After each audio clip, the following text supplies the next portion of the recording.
The impudence, the audacity, the unmitigated gall of those knuckleheads of liberty podcasters, daring to voice opinions outside the mainstream of accepted thought. Listen if you dare. It's angry, it's funny, it's even sometimes sad, but it's always based on freedom and justice, as you will see. Here's our host, Jason McPhee. Welcome to the Knuckleheads of Liberty. We're coming at you on November 30th, 2022, just a week after Thanksgiving. And we're again thankful to have Eric Cohn from the as a Director of Marketing and Communications of the Acton Institute. With us here today, and we're going to focus on freedom, faith, and China in this particular discussion topics. But before we do that, let me introduce you to our panel. In our upper left-hand corner, we have Leon, the word Brathwaite, last word in Liberty. He is a retired engineer in the state of California. In my upper right-hand corner, we have Eric Cohn, our guest today. And my name is Jason McPhee, and I'll be your host. So maybe we could get a visual, James. Jumping right into China. Boy, I tell you, we were sort of planning to talk about China about a week ago, and then suddenly all kinds of stuff started breaking out in China recently. Certainly there's been a lot of unrest around COVID. We've seen all kinds of ridiculous things happening, of crackdowns and against people's liberty. Essentially at the beginning of the COVID crisis, people being welded into their hotel or into their apartments and homes, just to keep people quarantined. And then we've seen all kinds of issues since then. I mean, I've even heard about people being stranded in places like Disneyland in China because, if they're found out they have COVID, they don't let them just freely move around. So there's just all kinds of crazy stuff. Well, that's all come to a head these last few days, where they're still kind of on a zero COVID policy. And so, I thought I'd show a few images of what's going on. It's kind of interesting. There's sort of this white paper thing they're talking about in the revolution here, where to get past the censors, they're holding up sheets of paper with nothing on them, and they're trying to communicate, as this woman is, with chains and the piece of paper, that they're being repressed. And if they put words on the paper, then they're afraid that the images would get censored automatically. So they put no words on the paper to try and get around some of these things, which is just incredible. And of course, you can see the same thing happening in some of these groups. And these are just some other images taking place. One of the things I thought was kind of interesting, just to show too, from this one website, they were showing the Chinese leader here, Xi Jinping, walking in front of his troops. And I thought this was really telling, as they have all these rules for everybody regarding COVID, and you can see all the soldiers have to wear their masks, and of course the leader doesn't wear a mask walking right in front of him, kind of like we've seen a lot of local politics, especially around California, where we're from over here. Go look for Xi Jinping at the French Laundry. Yeah, exactly. So, but and this sort of takes us back, though. I mean, we've seen this steady stream of evolution in the Chinese culture, and it was just about 30 years ago that we had the infamous image of Tank Man. And, to me, that was one of the images that most, I guess, portrays individual liberty, standing for individual liberty. Here is a lone man with a grocery bag, I believe, in his hand, and he's standing in front of a column of tanks as they're coming to put down a student revolution in Tiananmen Square. And I just, it's funny, that guy disappeared. Nobody's ever seen him since, but his legend lives on. I would encourage people to check out a film from a friend of mine, Robert Anthony Peters, called Tank Man, in which it's about a 12-minute film where Robert imagines, what was this man's life like leading up to this moment? What is his day leading up to this moment where he found himself standing in front of this column of tanks at Tiananmen Square? It's a really neat film. I'd encourage people to check it out. Yeah. And, if you want a lot of background too, PBS's Frontline had a good 1 or 2 hour documentary on this, and it really went into the whole protest leading up to this moment. Yeah. And some of the journalists who were there who got this picture, and it's funny, the story behind that is he had to hide it in the toilet, because sure enough, people had seen him snapping pictures, Yeah. and they were at his a hotel room, taking his camera. So it's really quite an impressive thing. But yeah, we cover as well the Tiananmen Square in our film The Hong Konger, Jimmy Lai's Extraordinary Struggle for Freedom. I think one of the things that's really important to for people to understand is that it so much gets focused into this single image, right? This was a protest that was going on for a period of time, not just in Tiananmen Square, but really in many places around China. Some of the footage that we have of it in the film, to me, is somewhat remarkable. This young Chinese student saying, this is not a government of the people, by the people, for the people. It's just expressly American rhetoric. It is something that kind of came out of the ether once.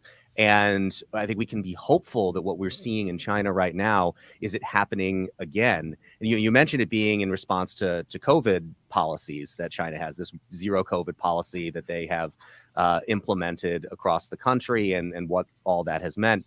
And that is true that this is the impetus for it, right? But to say that it is just about COVID is similar to saying that all of the Arab Spring was about a fruit vendor's access to what he could and could not do. It represents so much more than that. And that desire, that yearning for human freedom, which really is a tapestry of freedoms, as our co-founder, Father Robert Sirico, makes that point in the film. That is what human freedom is. It is a tapestry of other freedoms, and there is, as we talked about on a previous episode of the show, that yearning for it within the human spirit. And I think we're seeing that amongst people in China. It's just they got to find that thing that really piques that feeling in them, and it has been in response to COVID policy that starts it. But it to me is about so much more than just COVID policy. Yes, that's such a good point. If I may tell you a little history here, just the last Thursday in February of 2020, James, the guy behind the scene here, and Jason, our and myself, invisible hand, invisible hand, yes, we were on a show. We were on a show discussing what COVID policy should be going forward, and one of the things that we were debating whether sick people should be quarantined. And a few weeks later, all of us were quarantined. All of us were told to stay home, and we couldn't go out. Or if we do go out, we have to go out under these conditions. And so it really bothers me to see all these things we are looking at in China and these other places where there's this yearning for freedom, and people are really risking their lives in some cases and livelihoods to try to get that thing of liberty and freedom that we seem to take so much for granted here in the United States. But the COVID shutdown came about and shows that maybe we should not take it for granted as we do. I am not saying that we shouldn't take precautions if there's a health emergency, as there was. But the extent of the lockdowns and these sort of things really make you wonder whether we are living in a constitutional republic as is claimed. It was really kind of scary to me. I think the searching for a sense of reasonableness, especially at the beginning and the onset of the pandemic, was to me always kind of a struggle, right? I think, and let this be an unpopular opinion if it's an unpopular opinion, things that we decided collectively as a society through the elected officials that we have put into positions to make decisions like this, which I think often in many cases were too deferential to experts, because the Centers for Disease Control and Prevention, they have one writ, right? That writ is to prevent and control diseases. They would do it at the expense of all other concerns. The reason we elect political leaders is to balance the other concerns that exist there. But I was always of the mind that things that we did in March and April of 2020, given what we knew at the time, we can look back with the knowledge we have now and think that was completely unreasonable. We didn't need to or shouldn't have done any of that stuff. But based on what we knew then, was reasonable. you have to change when the information on the ground changes. And the problem was people in those positions of leadership did not change when the facts on the ground changed. And things that started as understandable and reasonable became increasingly more unreasonable over time. I think that that is a fair argument to make. There were plenty of people who were principally opposed to COVID mitigation measures from the very beginning. I think that they were, the longer we went on, vindicated. But I also think that it is a dangerously ideological position to hold, that irrespective of any of the context and any of the facts on the ground. So one of the things I do think government is empowered to do, I'm not an anarchist, so I think there is a role for the government, is to deal with health crises like that. We certainly can be critical of the way that they actually did it. But I don't think that the people who were against everything from the very beginning have been vindicated in the way that they think they are. Mm-hmm. Eric, I could understand that position. To me, it's reasonable. However, I mean, look at the lockdown of the schools, which I thought was really horrendous. Okay, let us say, okay, we could give them some time period, some period, transition period, whatever you want to call it, and maybe they had to lock down the schools in the spring of 2020. But by the time we got around to the fall, the new school year, we all knew that children were the least vulnerable. 100%. Yeah. Right? We all knew this. But this is my still, the point. schools were locked down. Yeah. So something went tragically wrong there. Absolutely. Even after we got information about who is the most vulnerable population and who is the least vulnerable population, we had that information by the fall of 2020. But yet the schools remain shut down. Yep. Well, I think one of the key takeaways, at least to me in all this, is that when you step away from a voluntary society, it's pretty hard to maintain a moral society as well, because once you do that, it's all top down. I mean, you're essentially ceding that power to somebody else to make these decisions. I mean, we saw countless examples of governors who jumped in and said, emergency powers, I'm here to protect everybody. And the emergency is still going on.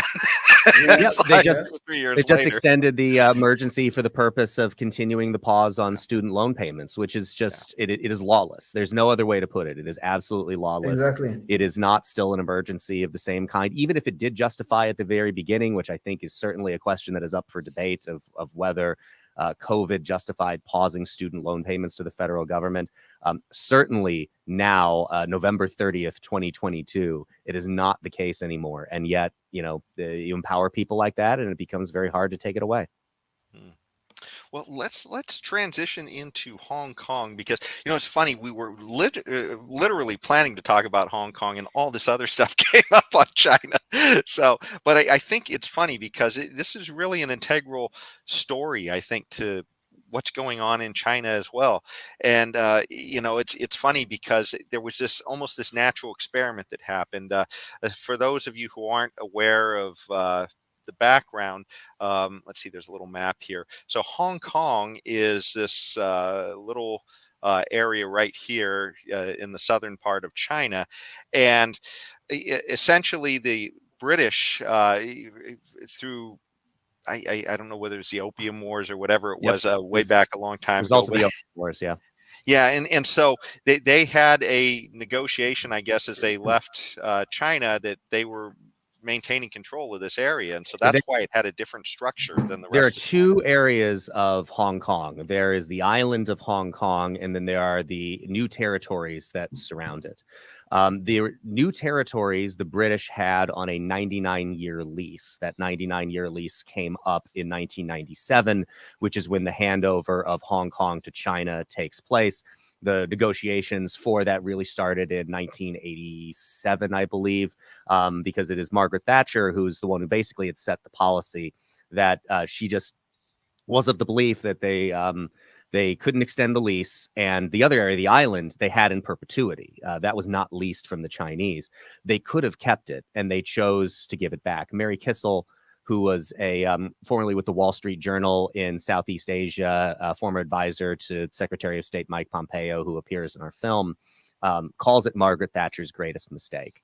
I think you can make a compelling case for that. But Jason, the event that you were at where we showed this film, Samuel Chu, who's a brilliant gentleman, I encourage people to look up on social media. He also appears in the film. Made a point in a way that I hadn't quite thought about it before, as we've been talking about concepts of freedom and human agency here, that Hong Kongers have this kind of half joke that because it's a British colony, the British negotiate with the Chinese for this handover in 1997, and then now it's controlled by China under this one country, two systems philosophy that the Chinese started backing away from almost immediately after the handover in 97. But the half joke that Hong Kongers have is Hong Kong has only ever existed for 30 seconds. That was the 30 seconds in between when the Union Jack flag came down and the Chinese flag for Hong Kong went up. The people who got left out of the conversation about their own future were Hong Kongers. The British didn't have them at the table. The Chinese didn't have them at the table. These were people who were negotiated over by other world powers. And I think we see that infiltrating the way that we talk about a lot of foreign affairs questions, where, we look at what's going on with Russia and Ukraine. And there's this insistence by some that, the United States and Russia should sit down and figure out what to do with Ukraine. Well, what about the Ukrainians? What about the people whose lives you're actually talking about and negotiating over? They have human agency as well. They are the ones who should be a party to this at the minimum, if not the focal point in the forefront of it. So I think it is something that has lived in my mind since I heard Samuel say it, that is the forgotten people in this conversation are the actual citizens of Hong Kong who've been left out. What they want has been left out of the conversation pretty much at every juncture. Well, and real quick, just to jump in, this is a commonality, I think, whenever you have central planning and big government sort of over things, is that you have these planners and they really don't have all the information.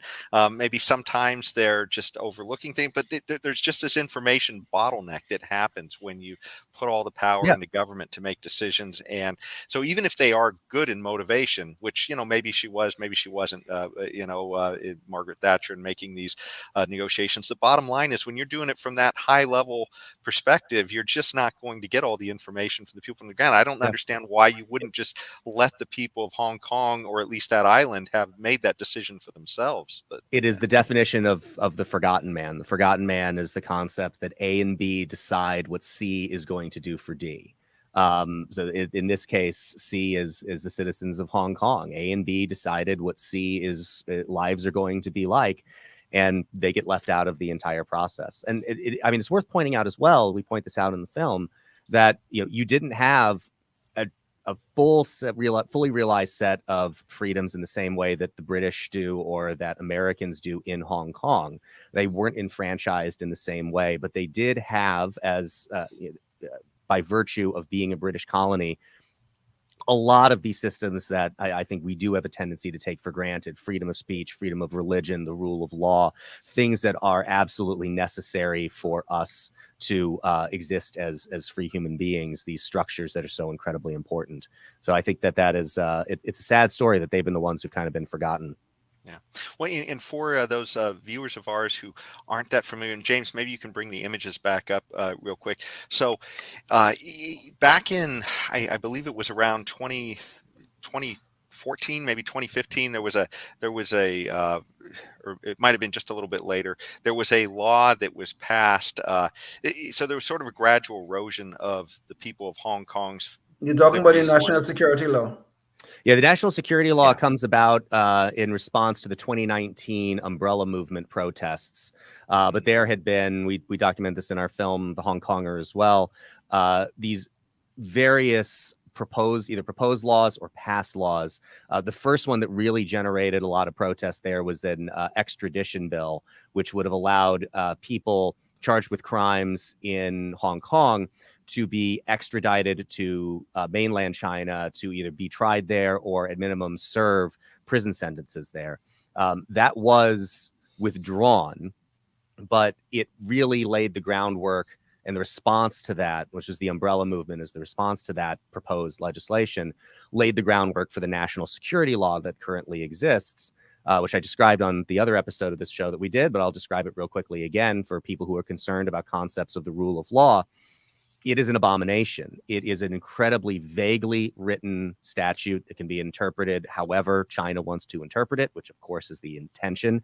It applies retroactively. It applies extranationally. Every day, what I'm doing to promote our film, the people who spoke in that film, people who work in other parts of the world on Hong Kong issues are in daily violation of the national security law in Hong Kong, even though they are not citizens of that region. They are not subject to the legal justice system of that region. They are still nonetheless in violation of that law. It is truly an abomination, and it is a vehicle that the Chinese Communist Party is using to go after people like Jimmy Lai, who have been promoting the ideas of freedom and democracy in Hong Kong. Yeah. And just to give people just a little bit of a sense, so certainly go check the movie out.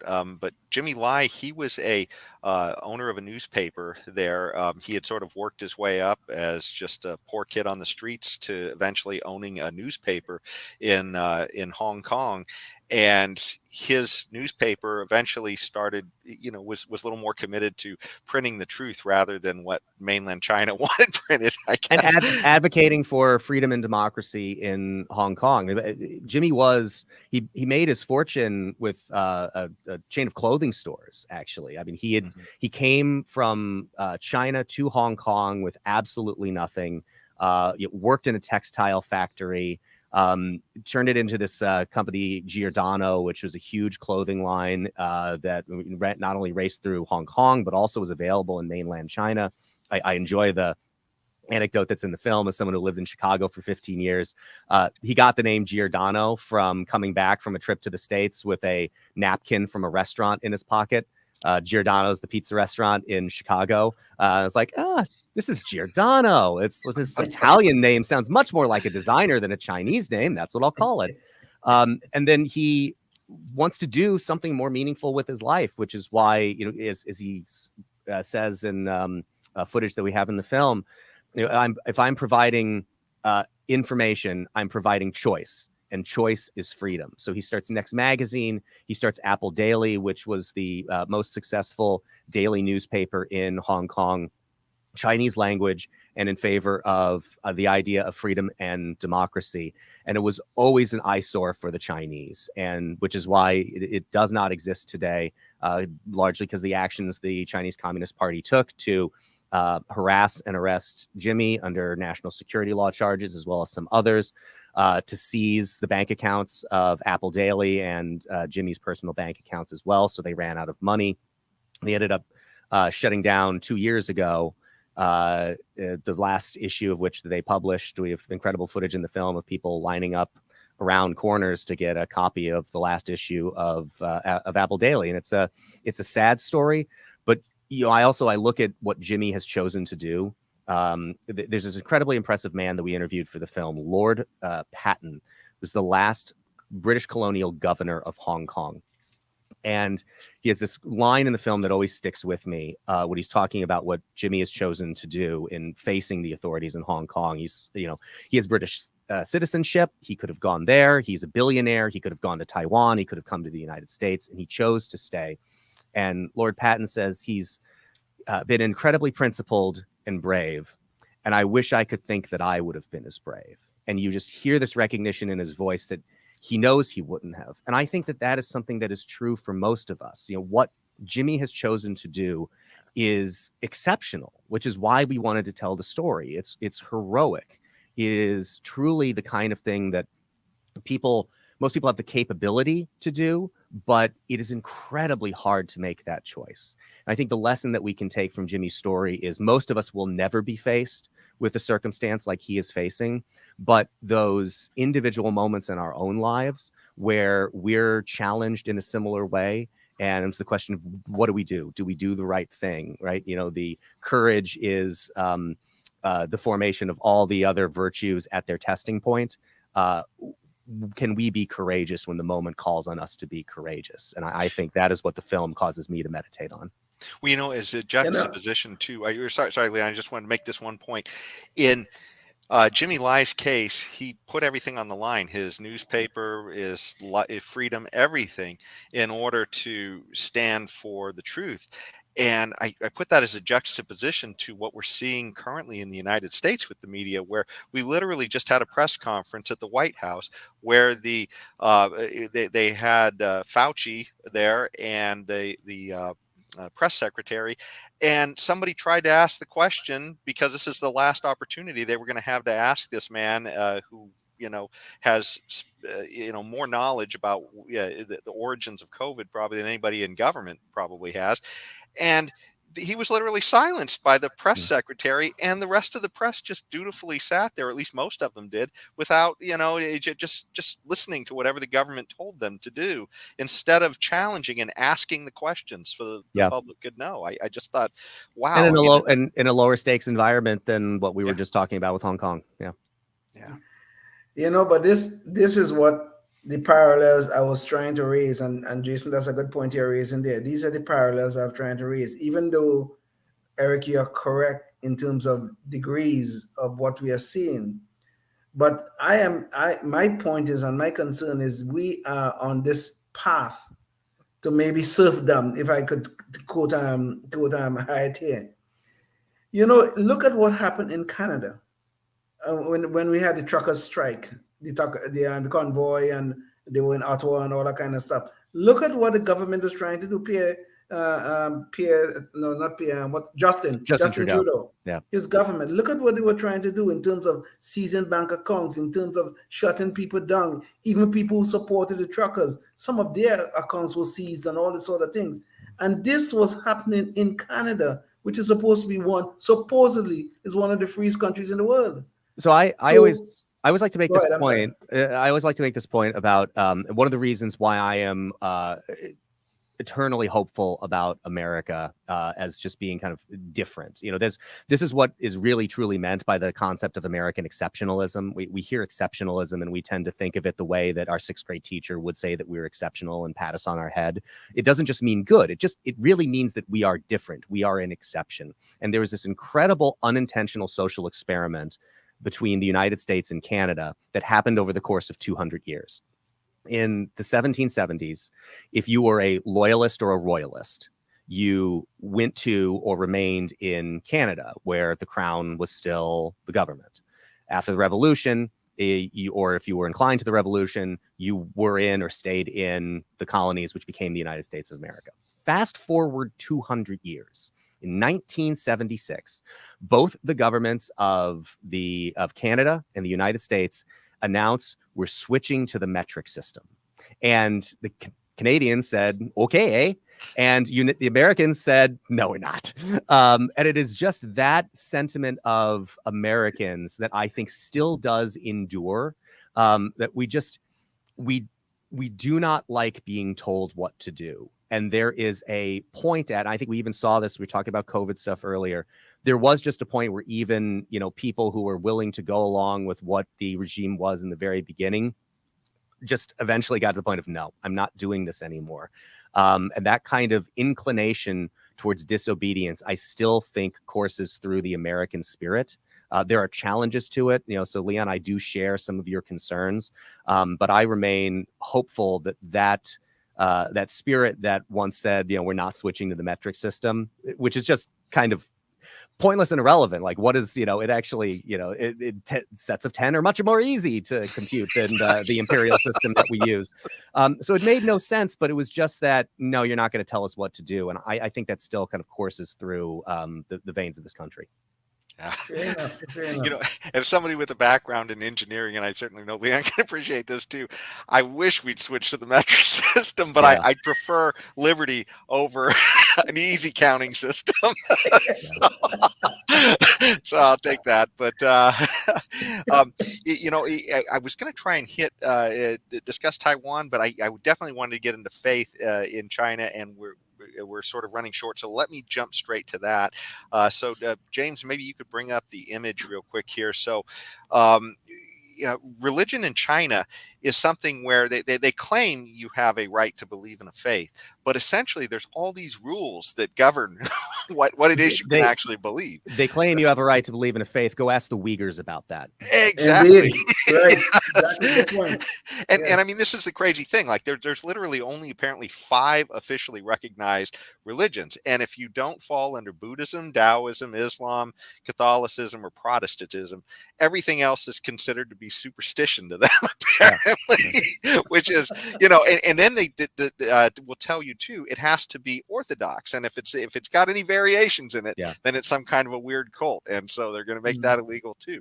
And so that's manifested itself with the Uyghurs, as you just mentioned, essentially about 1 million of them being thrown into camps, re-education camps and such, to keep them from being able to practice their faith. And, it's pretty horrible. But I don't know. Maybe you guys want to jump in on this before. Yeah, I know we're short on time, so I'll just make this brief point about it. This is a atrocity. It is genocidal, and what really tries my patience is, we revile what happened in the 1930s and the 1940s and the Holocaust, and we often hear invoked the idea of never again. And you look around the world and you see places where the exact same kind of thing is happening again. It is happening with the Uyghurs in China. Iran is possibly going to execute 14,000 people because they were protesting against the repressive, totalitarian, authoritarian regime that exists in that country. You look at what is happening in Russia, and I don't want us to stop saying never again. I want us to mean it when we actually say it. Indeed. Yes, indeed. Yeah. And this is where I think, it's funny because we have, this is part of the scary thing. When COVID came up, everybody took their lead from China, which is, sort of a scary thing because China was the first place that sort of cracked down on it. And then we started getting vibes that, hey, maybe it's coming here too. And then officials started scrambling. And then suddenly we were talking lockdowns, which we couldn't believe. Yeah. And like Leon was saying earlier, we'd had a discussion on a sort of a sister show called Libertarian Counterpoint that we do. And we were literally debating, is it okay to even quarantine sick people? And before we knew it, we were all quarantined. Sick and healthy. So but it was but as far as that goes, they seem to be taking some of this disrespect for religion along the same path, because during COVID we saw all of these impositions hitting people being able to have their free their liberty to practice religion. And so pastors were arrested. There was even a weird cases, a few weird cases where pastors were trying to comply with COVID concerns by having these their services with their people in their own cars, and they were still harassed by the government for doing these things, which is just absolutely insane. But all the while, politicians were telling us that kind of gathering was not okay. But if you were gathering to protest the police or something else, maybe if it was a BLM for social justice, exactly, yes, then suddenly it was okay to get together in large groups. In fact, you didn't even have to wear a mask, as Lori Lightfoot is demonstrating here in Chicago when she was demonstrating with a BLM protest, I believe it was at the time. And there was just this litany of hypocrisy among the candidates. We had our own Governor Newsom here in California, who was dining at the French Laundry while he was having some areas of the state shut down their restaurants and telling everybody to mask up. He was literally dining with health industry lobbyists at the time. So, and then nobody was wearing a mask, and and they were not social distancing either. Unfortunately, I'm running short on time as well, so I should probably get going in a minute here. Sure.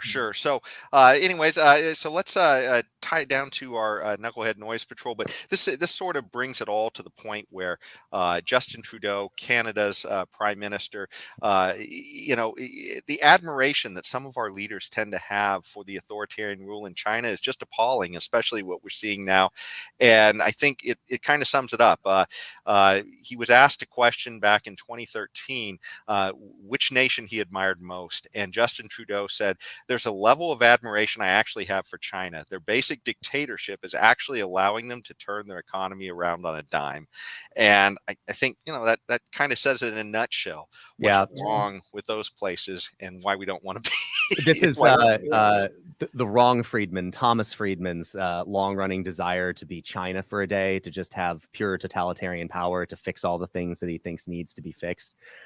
It's the same kind of thing could be said as like, does he want to be Nazi Germany for a day? I mean, that reveals just kind of the ridiculousness about it. But I'll give you one more Trudeau anecdote on the way out here. This from let's see, a quote from Trudeau here. If you join the protest because you're tired of COVID, you now need to understand you were breaking the law about the trucker protest that we talked about earlier. Another quote now from Justin Trudeau. Everyone in China should be allowed to protest. We will continue to ensure that China knows we will stand for human rights and with the people who are expressing themselves. So good going there. Yeah. Well, the little dictator to the north, He admires China, Well, this has been a great Fidel Castro. Well, this has been a great discussion, and thanks so much for joining us, Eric, on this. And by the way, James, could you bring up this website again real quick just so we can show it on the way out?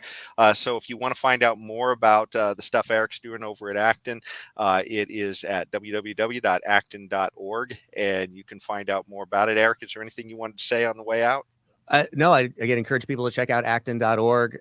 Check out the content that we publish on a daily basis there. They can subscribe if they're interested to our quarterly magazine, Religion and Liberty, by checking out the Religion and Liberty section of that website. And I encourage people again to check out the HongKongerMovie.com, which is the Jimmy Lai's Extraordinary Struggle for Freedom.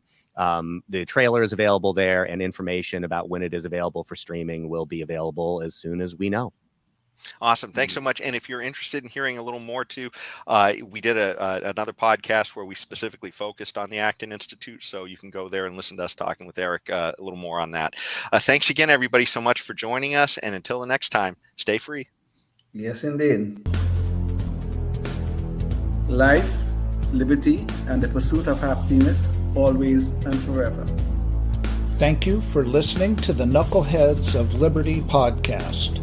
Find us on Facebook, Rumble, YouTube, your favorite podcast network, and at knuckleheadsofliberty.com.